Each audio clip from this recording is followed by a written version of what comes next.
তো hello guys, আপনারা সকলেই জেনে থাকবেন যে আপনারা হয়তো জেমিনি অ্যাপে এরকম বিভিন্ন রকম ফটো জেনারেট করার জন্য আপনাদের হয়তো এখানে বিভিন্ন রকম ফটোগুলো আপলোড করেছিলেন, কিন্তু এই মুহূর্তে চাইছেন যে সেই ফটোগুলোকে এখান থেকে ডিলিট করতে।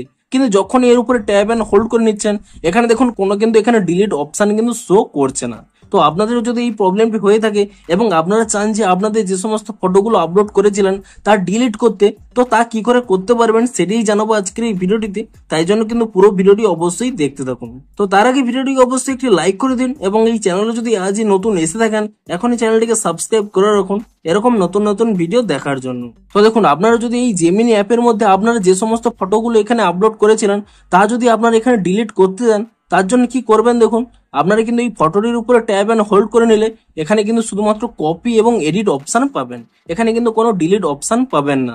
তো আপনারা এই ফটোগুলোকে কিভাবে ডিলিট করবেন দেখুন, তার জন্য কি করবেন, আপনাদের দেখুন এখানে যে একটি ইমেল অপশন রয়েছে, আপনি আপনার এই প্রোফাইল অপশানে কিন্তু ক্লিক করে নেবেন এবং তাহলে এখানে একটি অপশন পেয়ে যাবেন জেমিনি অ্যাপস অ্যাক্টিভিটি।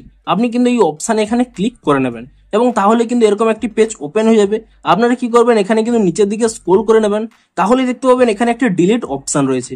আপনারা এই ডিলিট অপশানে কিন্তু ক্লিক করে নেবেন এবং তাহলে কিন্তু আপনাদের এখানে আস্ক করবে যে আপনারা কোন দিনের আপনারা ডিলিট করতে চাইছেন, যে লাস্ট আওয়ার। আপনারা যদি শেষ 1 ঘন্টার ফটোগুলো ডিলিট করতে চান তো লাস্ট আওয়ার সিলেক্ট করে নেবেন, কিংবা একদিনে ডিলিট করতে চাইছে লাস্ট ডে করবেন, কিংবা আপনারা যদি সমস্ত ফটোগুলোই ডিলিট করতে চান তো এখানে অলওয়েজ অপশানে ক্লিক করে নেবেন এবং তারপরে কি করবেন দেখুন, আপনারা কিন্তু এখানে নিচে একটি অপশন পেয়ে যাবেন ডিলিট বলে।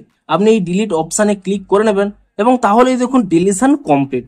তারপরে কি করবেন, এখানে গট ইট অপশানে ক্লিক করে নেবেন, তারপরে কিন্তু দেখবেন আপনারা কিন্তু এখান থেকে ব্যাক করে নেবেন, তাহলে দেখবেন আপনারা কিন্তু সেই ফটোগুলো শো করবে না। এমনকি দেখুন, আপনারা যদি এখানে 3 লাইনে ক্লিক করে নেন, দেখুন এখানেও কিন্তু কোনো হিস্ট্রি নেই, অর্থাৎ সমস্ত ফটোগুলোই কিন্তু ডিলিট হয়ে গেছে। তো এভাবেই কিন্তু আপনারা আপনাদের আপলোড করা ফটোগুলোকে এভাবেই কিন্তু ডিলিট করতে পারবেন। তো ভিডিওটি যদি একটু হেল্পফুল বলে মনে হয় অবশ্যই একটি লাইক করে দিন। দেখা হচ্ছে আরো কোনো ইন্টারেস্টিং ভিডিওর সাথে। Thanks for watching.